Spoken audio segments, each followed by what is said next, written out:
Meanwhile, off the back of a boost in the polls, the Labour leader Jacinda Ardern headed to her hometown of Morrinsville in the Waikato, where she visited her old school and an old workplace. Our reporter Sarah Robson and videographer Claire Easton Farrelly were there.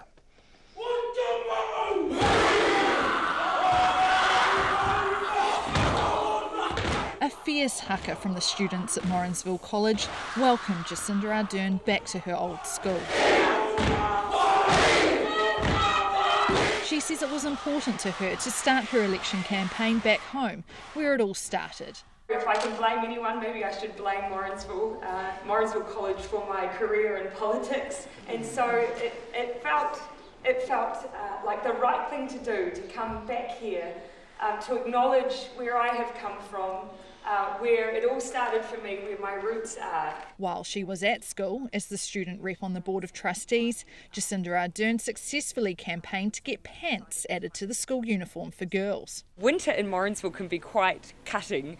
Back in my day, it wasn't the uniform code for girls to wear trousers to school. So it was a small change, but a victory for warm legs. Over in the staff room with some of the senior students, the talk turned to politics and this year's election. There's lots of microphones and cameras, I'm just going to say, so be kind. Does it feel interesting, do you think, when you can't vote? Do you think you pay much attention to it, or it's just something you're probably more interested in if you can have a say? You can't really have a say, so it's a bit, it doesn't matter. It doesn't matter as much. But it's definitely important still. Do you talk to parents about it much? Yeah, I like to know what they're voting. Do you? Yeah. Do they tell you? Sometimes. Yeah.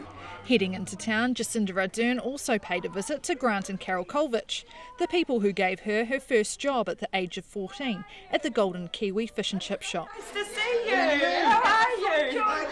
A few things have changed since she was wrapping up takeaways. There's a new security camera system with a big screen out the back where all the cooking is done. And there's a reason for that. A customer robbed us one night because the till obviously being down the front. I served someone, came back, heard the till go. You were out the back, and so Carol and I took chase down the street after this person who was throwing cash behind them as they ran. While Labour has had a boost in the polls after Jacinda Ardern took over the leadership, Morrinsville is National Party territory. So what do people on the streets think about Ms Ardern's chances? Hard to predict, really. I think there might be some quiet Jacinda voters in amongst the blue ranks, but yeah, we'll find out in September. Gluckston was the Member of Parliament for this area. It was said that you could put a blue ribbon around a sheep's neck and it would get into Parliament from this area, and I think that still applies. Oh, well, she's from this town, isn't she? She can off with her bloody water shit that she's trying to push through, but yeah, we'll see. She's gone to school here, she's grown up here, and she still comes back and supports things, so yeah. She's giving everyone a run for their money, that's for sure. Oh, it's something new. For change, yeah. I voted National for the last 2 years, last two times around, and it was mainly down to, I think it was John Key was the guy that I liked. And I think it's this time, I think Jacinda's going to get my vote, I would say. From Morrinsville for Checkpoint, Sarah Robson, aho.